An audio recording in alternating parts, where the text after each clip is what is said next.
The OLIGHT S10 Baton. This is an incredible little EDC light.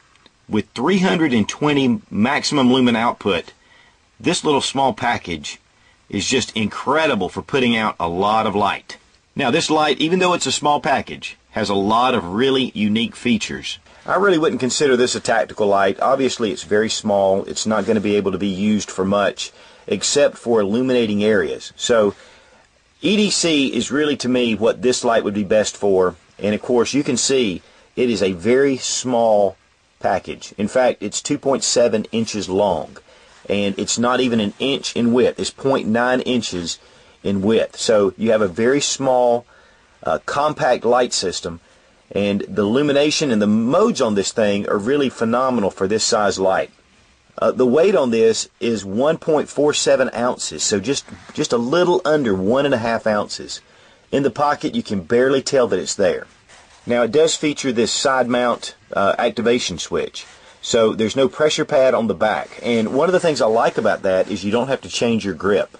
It's right here. You can hold your finger right here. You can feel the different texture of the pad. Of course, it's a rubberized pad. And one of the things also about this pad is that it'll glow in the dark once the light's out. Here you can get a little idea of the glowing itself. This will give you an idea of where the button is to be able to push it. Okay, let's go ahead and check out the lighting system and the different modes. And we're going to look at the first setting. This will be max output of 320 lumens. And as you can see, it is really a bright setting for this small package. Now if you just hold down the switch, it goes down to your next setting. And this is 70 lumens. And then we're going down to our next setting, and that was 5 lumens. Now of course there's going to be some adjustment with the camera, but you're getting a really good picture of what 5 lumens will do.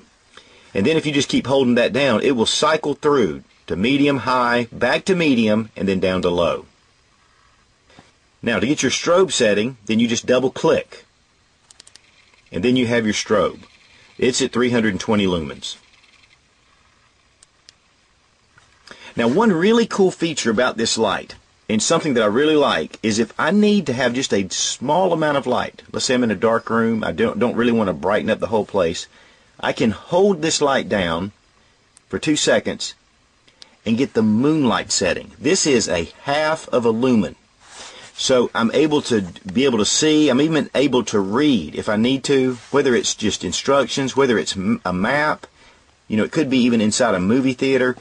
This gives you a really low amount of light just by holding it down just for 2 seconds. Now, this has a memory mode too. So what you do is, if you have it on your light, you can go through your different settings, high, medium, low.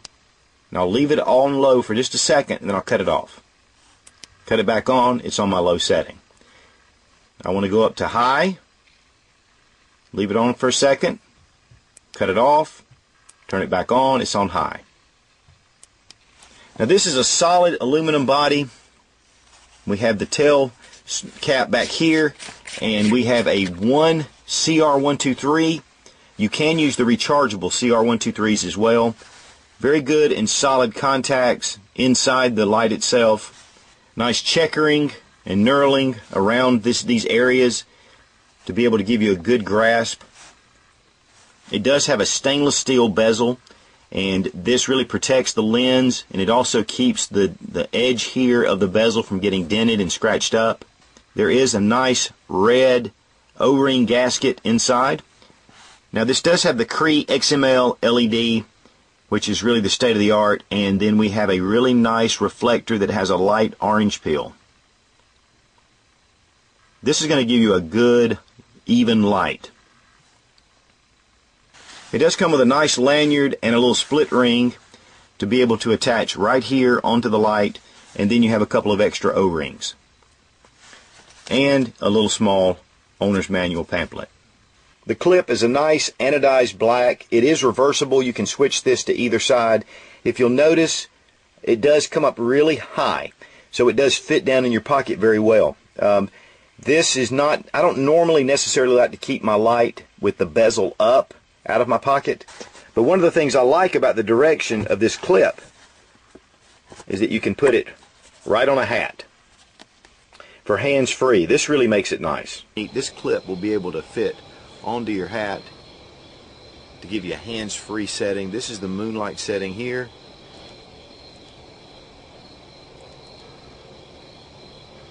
We can even go to strobe. We can do our full max power out setting. Very versatile.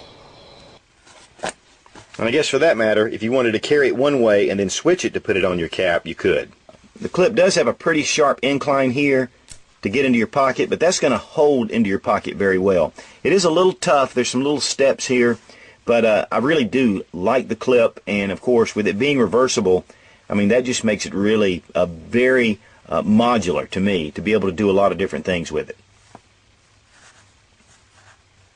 Now, one of the things about the clip, once you put the split ring on, it's kind of difficult the way it kind of hangs out. I will probably just run my lanyard through that small little clip, but I needed to put this on here so I could demonstrate the IPX8. The S10 Baton is impact resistant up to 2 meters, so you can drop it from 2 meters to keep it from any kind of damage to the light. It is IPX8, which means you can submerge this light down to 2 meters of water. So you can go over 6 feet deep and drop this down.